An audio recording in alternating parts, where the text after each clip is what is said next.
Hello, and Merry Christmas, everybody. In this episode of You Are Here, I would just like to show love and care and honor some of those who are no longer with us. I lost a family friend this year, somebody that my mom was friends with through work, ended up becoming somebody that we were friends with in life. And she passed away this year. And going to her uh, memorial, I was just reminded of so many things. I was reminded of true love. I was reminded of friendship.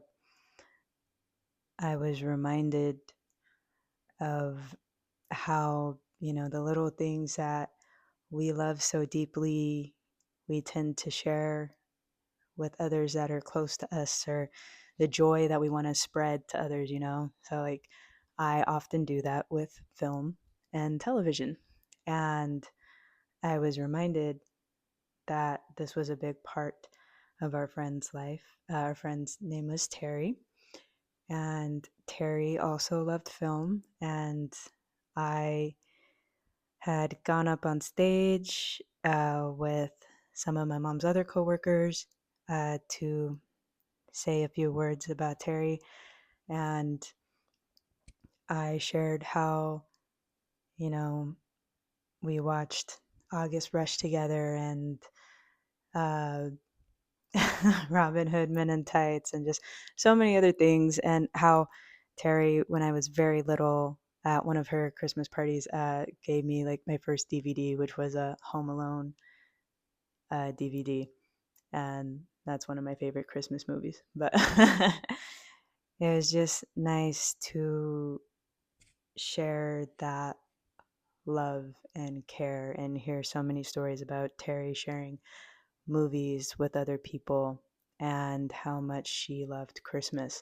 So I wanted to spread that message and spread that love in this episode, and also honor her and a few other people that we've lost this year, or just anybody that's experienced deep loss through this year or the past few years. I know how hard it can be to get through the holidays. Um, Missing those people, you know. I have,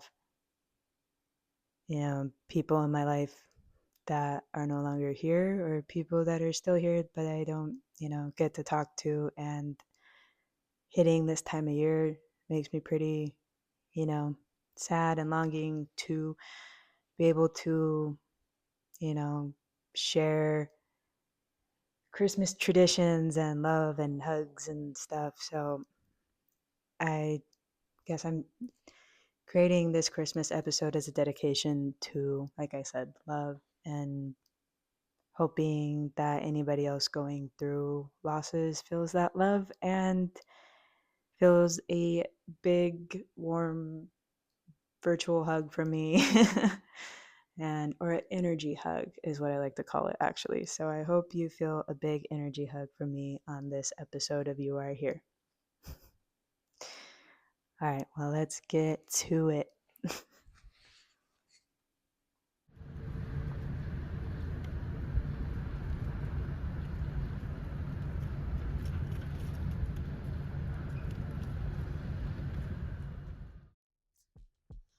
All right. Hey guys, so I meant to do a little more recording while I was delivering, but I'm hitting the end of the day. Got my tires replaced as needed. But yeah, I'm on my way home and I'm just reflecting on some things. I'm kind of hitting this, I don't know, recentering as I keep receiving unfortunate news of people and their passing, and like people, especially, that we're hearing within the entertainment field, whether that be directors, actors, influencers, people losing their lives to outside harm, people losing their lives to their own self-inflicted harm, right? And that one has been hitting extra today, the past couple days, especially if, you've been following me in my journey this past year. The self-infliction stories are hitting very hard. I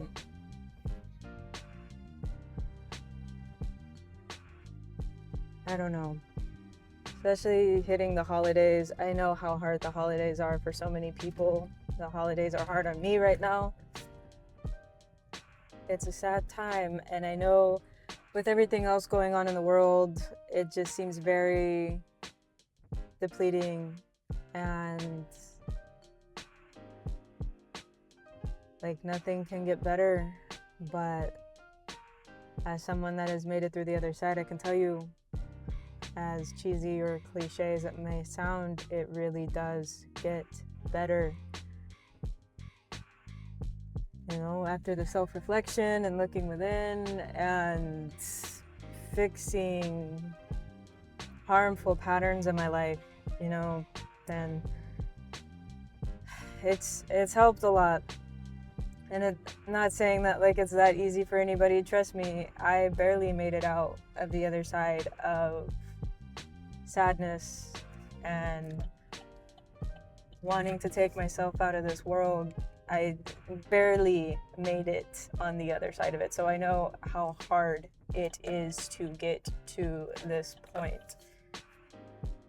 And that's why I share these things. That's why I share stories. That's why I share my own personal experience, because I want to help people as much as I possibly can get back to that side of themselves that believed and had hope. And at the end of the day, it's all about connecting with your inner child and what your inner child always wanted at this age. And that's a big part of what depletes us and makes us sad, is because we're not living up to what the child version of us wanted to be doing, and that affects your mindset, which is adjacent with your mental health. So, cut to one of my favorite Christmas movies is It's a Wonderful Life. Actually, it is the favorite. It has become the favorite, especially even more so this year, and going through the things that I experienced. Watching George go through the very thing that we all go through as we grow into adulthood, is losing that spark for life. Like, you see George in the beginning still acting like his inner child, with his energy and his hopefulness of traveling the world and having all these experiences. And then each time that he is about to go take off onto these adventures, it gets taken away from him. And, it hurts him at first, but then he always rallies and reboots, because he ends up helping people, or, he reconnects with the love of his life and builds a beautiful family with her, and like all these things, right? That helps him reconnect to himself. But yeah, it just helps him reconnect. He doesn't fully realize that helping people is a part of his passion and what makes him feel happy. It gets erased and buried every time something big and detrimental happens, because then it goes back to, well, damn, I've never done this, I never got to do this, I never, and he's like, and I just keep getting, kicked in the face with all these things, and then you have to start over, and then, it's hard. It's the very thing that we all go through. It's a Wonderful Life is the biggest depiction of everyday human life I've ever seen, regardless of it being, regardless of it being like a Christmas Story or anything like that. I think, to my knowledge, It's a Wonderful Life is the only version of Christmas stories where you're basically getting the other side of, like, say, you have A Christmas Carol, everything is always focused on Scrooge, right? Whereas It's a Wonderful Life is more focused on, the person that Scrooge keeps screwing over, right? His apprentice, the person working in the office with him, whatever. Like, this is who George Bailey is. This is that person's story and what they go through on a daily basis, and keeping that hope alive for themselves and their family and trying to stay connected. But they just keep getting knocked down by people who have Scrooge-like mentality that make them, feel more and more less than themselves. And then that leads to unfortunate moments like George at the bridge, which ultimately, still, his passion in helping people or saving people is what saves him. And it's just like, makes me want to cry right now. But it's just like, life is not a movie. It is hard to come to these conclusions. But if we share our stories and we put that love out there and that recognition and that hope, and we rally together, just like Mary rallies for George and getting all the people that he's helped to help rally and help him in such a hard time, like, we can make so much change, and we can help so many people that feel like there is no way out of darkness whenever things are piling up on them.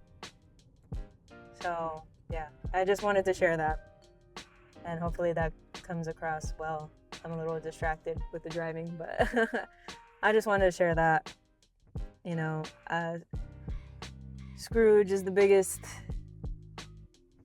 movie I'm commenting on in this episode, but I definitely wanted to give a big shout out to my favorite representation of life and Christmas stories and things like that, because it is a very important story to share, especially during this time, ending this year and going into a new year.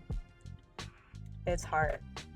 So look out for each other, extend a hand, extend some love, and be kind to yourself, be kind to others, because you don't know what other people are going through. Be your best self out there, all right? I love you.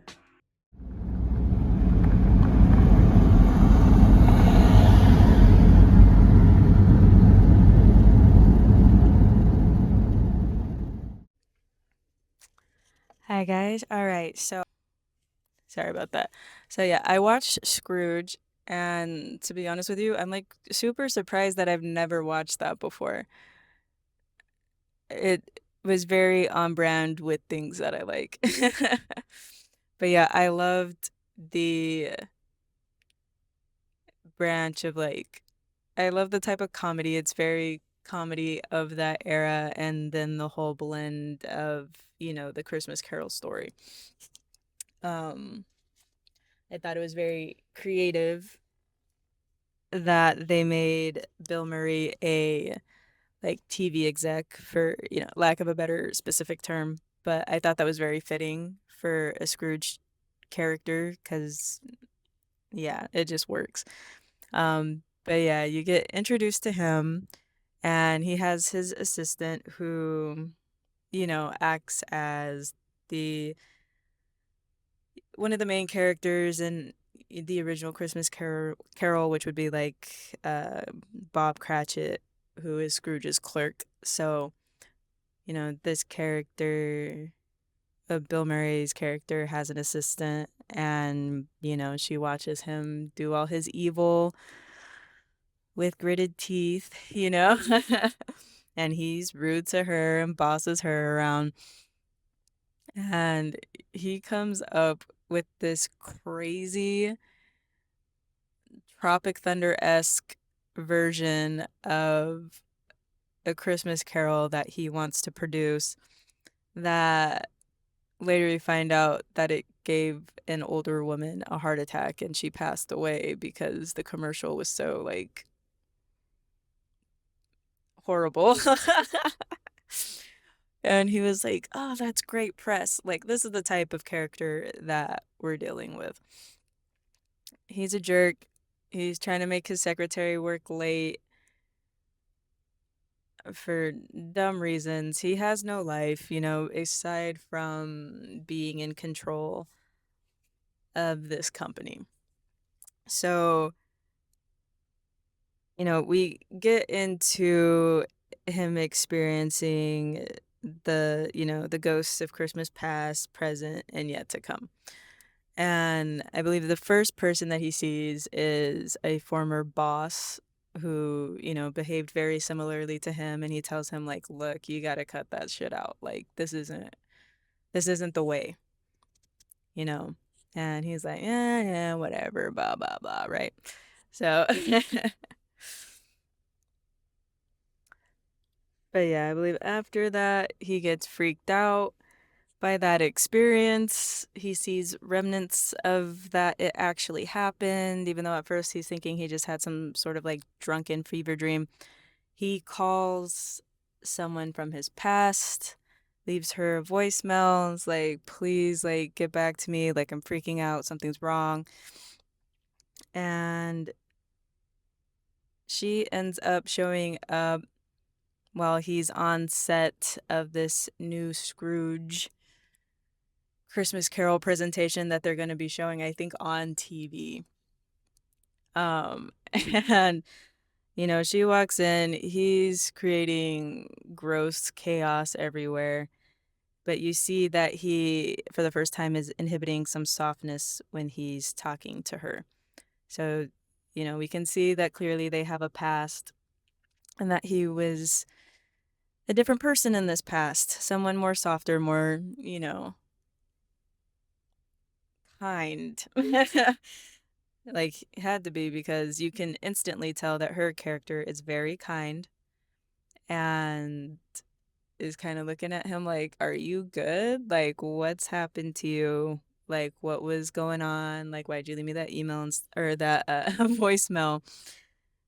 But yeah, they end up parting ways. She has to go off, do her own thing. He gets distracted being a tyrant on set.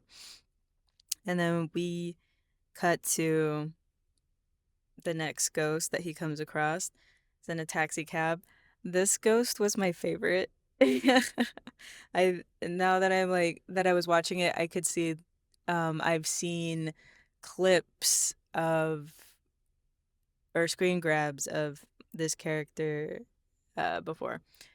But yeah. So this is Ghost of Christmas Past, and they time travel in the cab, and the cabbie takes him back to his past and shows him when he was a child, basically being babysat by the TV. A ghost expresses to him how, he just stayed in front of that TV and didn't really acknowledge life and stayed stuck in that because it was a form of escape for him and his trauma growing up with his parents, right? Yeah, and then we get into him when he originally started working in this business and when he also, meets his, girlfriend from the past. And yeah, you see them instantly like click and get along and fall in love. They have cute little banter and inside jokes, and it's very, very cute. Yeah, and also periodically throughout the movie, we are seeing somebody who he fired at the beginning of the movie, and we see him going through the motions, and he's talking, out loud to himself, talking about how his wife left him because he lost his job, and he's like repeatedly like walking around with a bottle, getting drunk and stuff, and just see him slowly becoming more and more depressed and wanting to be vengeful. But yes, we see the slow decline of, Bill Murray's character and his relationship as he, starts to get more enveloped in the business. His personality changes. He starts to become cold and a lot like his boss, just very, I don't know, too obsessed with the business, playboy-esque type behavior, right? And he ends up losing her to that because he valued that aspect of his life more than he was valuing his relationship. Yeah. So we see him going through the motions back in reality. He goes over or he finds a business card that his ex left him. Sorry, I don't remember names. I don't know if they use the correct names, whatever. That his ex left him, and he goes and finds her at a temporary shelter where she is volunteering and, helping the homeless, things of that nature. So he's going there with this vendetta because he's pissed about what he re experienced and saw, and, being all blameful and saying stuff out loud, like, basically, like, she's not a saint and blah, blah, blah, blah. But yeah, he goes in there and just basically continues with that energy and is rude to her and, saying that her helping these people isn't really like doing anything basically. And yeah, it's ugly. So then we get into the next ghost, which I loved seeing Homegirl in this movie. That she shows Bill Murray his assistant and what she is currently going through, and her son doesn't talk since he lost his dad and dealing with that trauma. And also she's expressing that her boss, who is Bill Murray, didn't give her a raise and gave her a towel instead for Christmas. And yeah, he's seeing how his crappy actions are affecting her in her daily life. But yeah, cut to, we end up seeing a moment where Bill Murray is being shown like what his brother is currently doing with his group of friends, playing games and stuff, and they end up talking about their relationship and how crappy Bill Murray is. And but his brother still has like love for him, and uh end up seeing that he gets this very expensive nice gift, which it's a VCR, and that is not what he instructed his secretary to give to his brother. I think he instructed to give him a towel, and his brother's very surprised, like, oh, he's being very nice this year and blah blah blah. And he talks about like the gift that he was given, that his brother talks about the gift that he gave him, and the ghost like covers his ears so that he can't hear like what the gift is. But he ends up going, you know, back to his current reality, opening up the gift and seeing that it is a picture, in a little cute frame with him and his brother's kids, and it's very cute.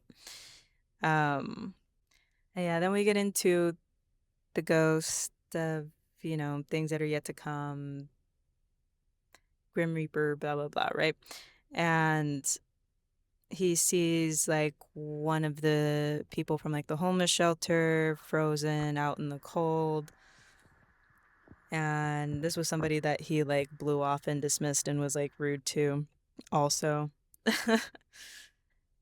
But yes, it's like a gloomy situation. He also sees like his ex in some futuristic way where she's like all rich and hoity-toity and talking about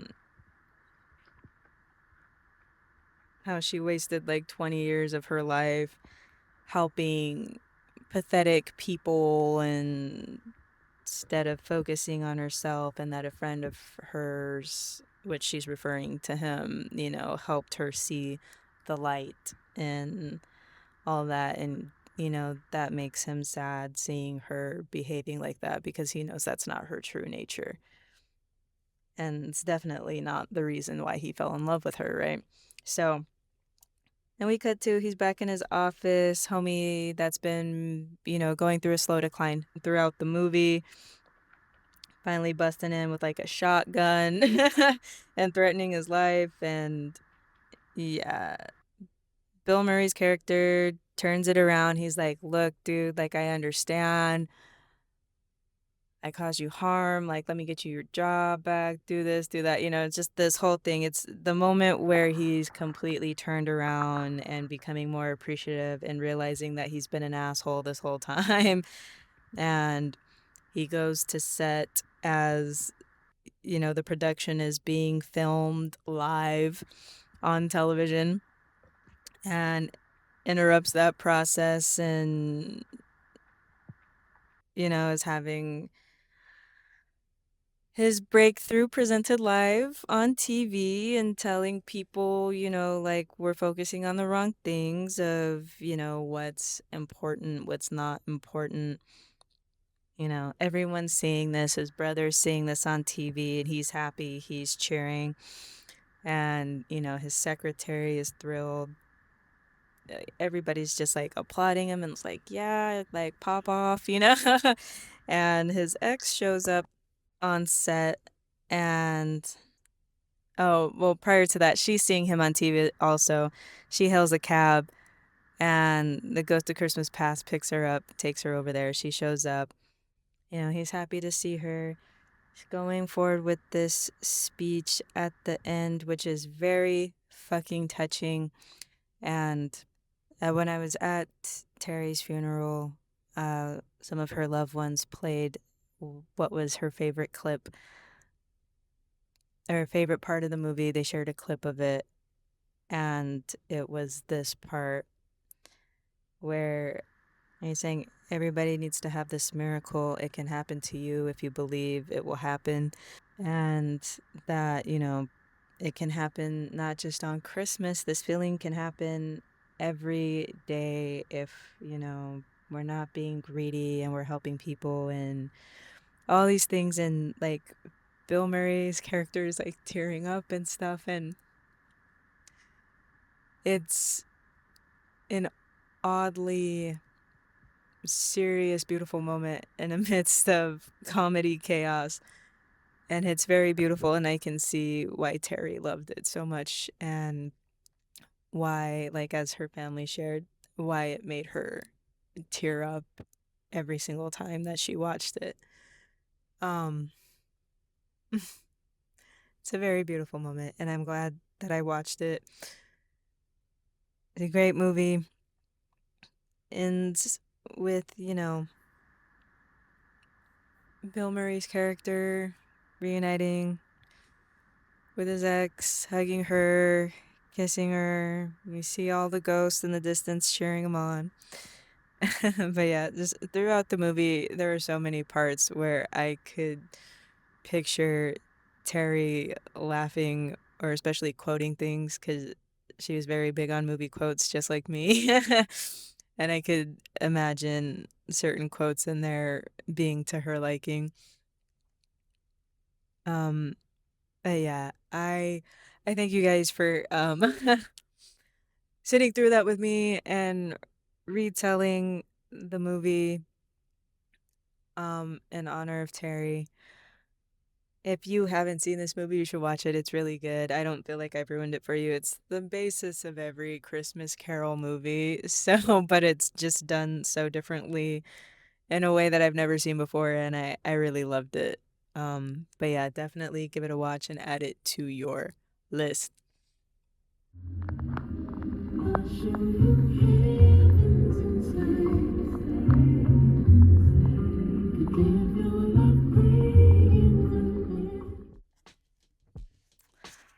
hello. So I am recording in the wee hours of Christmas morning. I just wanted to share some things about me related to Christmas. When I was a kid, my favorite Christmas memory was, or tradition, was going with one of my older sisters to meet up with her former high school choir group, and they would go to church and go and sing Christmas carols, what have you. And I would be basically just by myself sitting in the pews of the church and listening. Sometimes I would fall asleep. I was little, because they would always do this late in the evening, and it became this thing where I would go with my sister and we would go do that, and then drive home, wake everybody up, wake up my mom, wake up my brother, wake up my other sister, and do this thing where because by the time we would get home it'd be midnight, so it would technically be Christmas. So I'd wake everybody up, and we would all get to open up one gift, and it was my favorite thing to do. Looking back, I can see how tired everybody was, especially my brother, but they all got up and did that for me, and I just really loved that. It is my most favorite childhood memory, let alone a Christmas memory. But yeah, I also used to, all my siblings are 10 to 14 years older than me. Also, rest in peace to my brother. But yeah, I would go watch my siblings perform in choir recitals at school, and there would often be a Christmas one. And my favorite song that they would sing was I think it's just called Fruitcake, but it's a very entertaining song, and it would always make me giggle, right? And it's been so many years since then. I haven't really heard that song in ages. And cut to one of my nephews, or my youngest nephew, is in choir in high school, and I went to his Christmas recital, and I was super tired and I was having some qualms with do I go, do I stay, especially because I had attended the first round of the recital with my mom because she had bought tickets for that one, but my nephew had a solo, and it wasn't until the second showing later on in the night. I was tired, and I kept going back and forth in my head, do I stay for the second one or just watch what my sister records of him singing? And then at the very end of the first showing, they sing Fruitcake. Positively, absolutely, mostly made with fruitcake! And I took that as a sign to stay for the second one. I was just feeling all the nostalgia, and it made me very happy, and I even told my sister about it and stuff, and she goes, oh yeah, she's that brings back a lot of memories, So then I stayed, I watched my wonderful nephew do his solo, and it was amazing. What a right time, it's the right time to rock the night away. Jingle bell. I'm super proud of him, and yeah, just this month has been a little tough for me. I know it's tough on all of us. I had some ideas of where I thought I would be at this time of year, especially at the beginning of this year. I had so many plans for this Christmas that, just didn't get to come to fruition. And my life took a turn and things unraveled, and I had to rebuild myself to get back to this. And I'm thankful to be here in this at one with myself and getting back to the things that genuinely and authentically make me happy. So I just thought I'd share a little Christmas memory and full circle moment. And I hope that makes you think about yours and the things that make you happy. I know this is a hard time of the year and it can make us think of so much loss. And, I just say try to tap into some of your inner child memories and, just connect with the inner child. It's very important. But yeah. Thank you for listening to that. Let's continue with the episode.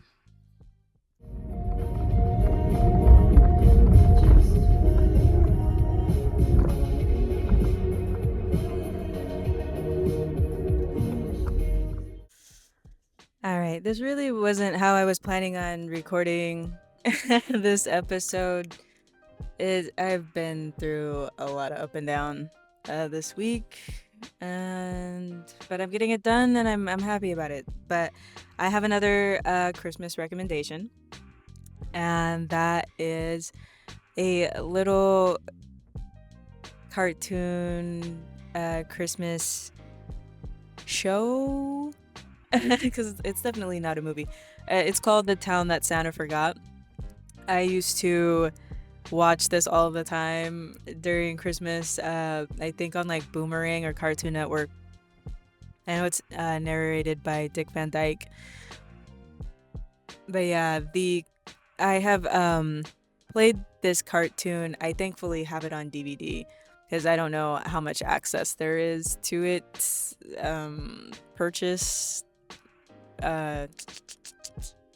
streaming wise, but yeah, I have shared this with like my nieces and nephews when they were little because it has such a good message to it.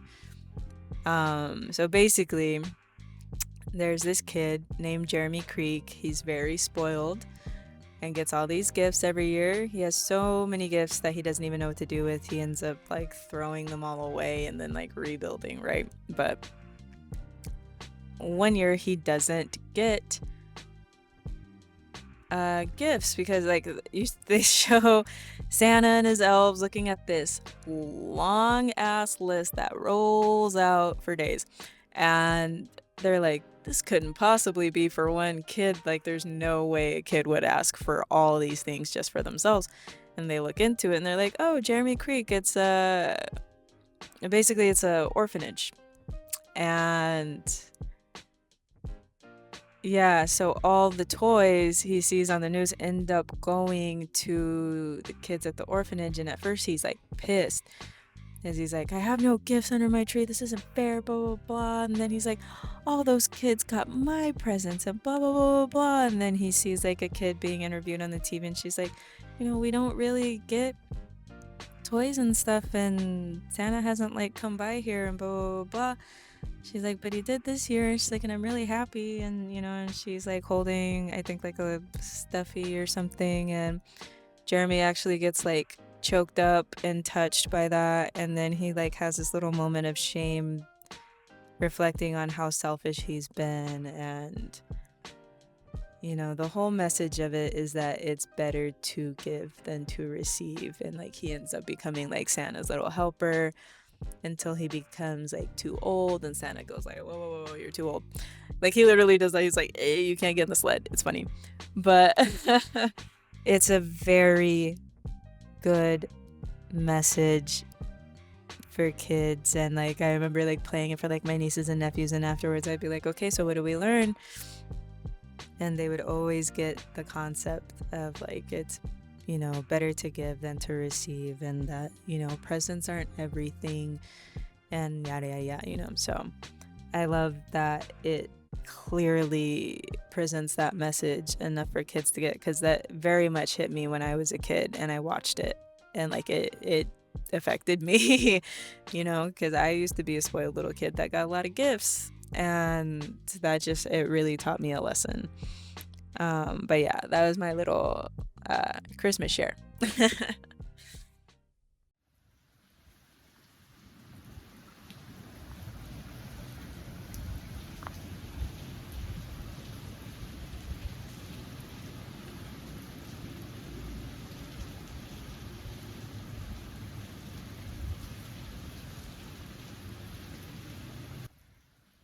I know it's been a sad and gloomy year. We'll get through the rest of this and the next one together. All right. All right, you guys. Merry Christmas. Happy holidays. I'll see you soon.